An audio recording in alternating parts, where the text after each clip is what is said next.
So I'm over here on the roof of my Jeep and I'm doing the final glass lettering over here. We're gonna be painting it red because it looks nasty. It's pretty burned up, and because every year we polish the combine, and polishing it all the time actually results in rubbing off the paint. So it really just needs a little bit of refreshment. I just need to sand this down, clean it up with some gasoline and paint it over again. I've masked it off so it's not gonna be that hard. This over here is exactly what I imagine when somebody tells me, don't worry, I know exactly what I am doing. So now that I've masked off the lettering, I'm gonna go grab some sandpaper. I'm gonna scratch off some of the old paint so the new paint bonds easily to the surface. I'm gonna mix up some new genuine Quas paint that we got pretty expensively, and I'm gonna start painting. So this over here is genuine Quas paint. This thing costs about 50 bucks a liter, so it's pretty expensive, and I don't want to waste any of it, or I don't want to ruin any of it, because I can easily by putting in too much gasoline when mixing it, so I gotta be careful with that one. Also, I really need to clean up over here because I don't know where's my sandpaper, and I need it quickly. Oh, there it is. Okay, it's all fine. Now I've encountered more problems. This over here is wet sandpaper. You need to put water on this before you sand. And this is the fine one. This is the one that I need, the 800 grit. This here is the dry sandpaper, but it's way too coarse. This is a 40 grit. I can't use this. So I don't know what I'm going to do, but I gotta find a solution rather quickly before it gets dark.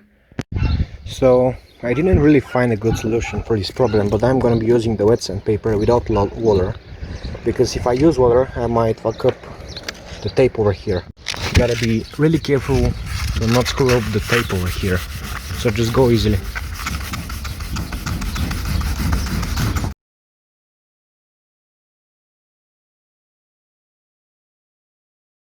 So I sanded this down a little bit, just enough so the new paint can bond to it. Now I'm gonna go mix up the paint and we're gonna begin painting.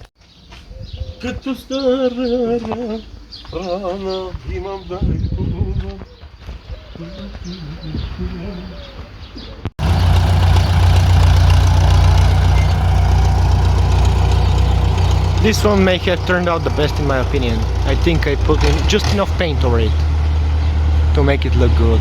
So we'll see when in the morning we took off the tape, and we'll see what's underneath it. Войче, мисля, че без да си искаме създадохме красота. So now that I'm done painting the combine, I'm just gonna go home and play some video games or do some crypto trading or something like that. I may prefer to do something more productive, but I spent a few days on a holiday away from the city, and I lived my Al Pacino dreams, the mafia movie dreams, and now I just want to rest. There's absolutely nothing I can do right now. We finished all the work. Actually tomorrow I'm driving my Jeep to the mechanic because I kind of blew my turbocharger, and it's a funny story, but I prefer not telling it, so I'll live with that thought in my mind. And there's pretty much not all that many things that I can film and talk about, because we've done everything that we have to do. I mean, we've done our work.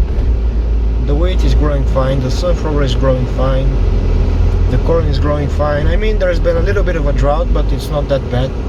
The plants are maturing normally, even though there are signs of being in a drought, but I can't do anything about that. Maybe I'll do a little update tomorrow. I'll upload a video about, you know, what's going on with the plants.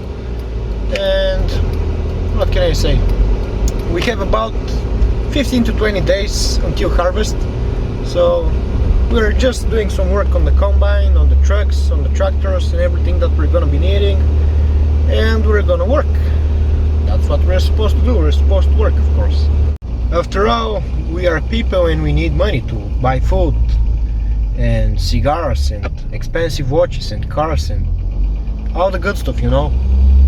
And you know what's kind of funny? That people still think that the average farmer that you see, no matter where in the world, I mean, there are still some places in the world where the farmers are pretty poor, but the average farmer in Europe actually makes quite a bit of money, and he should make quite a bit of money because it's a lot of work. I don't think the people that are telling farmers that they're getting overpaid actually know what's the process of farming, and they don't actually know the expenses. They actually don't know the labor that goes into farming. So farmers, very hard-working people, that's what I have to say. I don't think just any average Joe can handle sleepless nights filled with repairing tractors and stress and worry about what's gonna be the weather, if it's gonna rain, if it's gonna be dry, or if just any hailstorm is gonna come at any moment and destroy your crops. So it's not for everybody, and I would strongly advise every one of you, if you have a good job, or even if you don't have a good job, just save some money and start buying land, because land is one of those assets that just don't depreciate. Yes, you can buy farming machinery, you can buy equipment and everything, but we all know that this thing depreciates with the years, depreciates with being used, depreciates with working hours and everything. But save your money and buy land. This will protect you from inflation, and it's only going to be getting more expensive, believe me.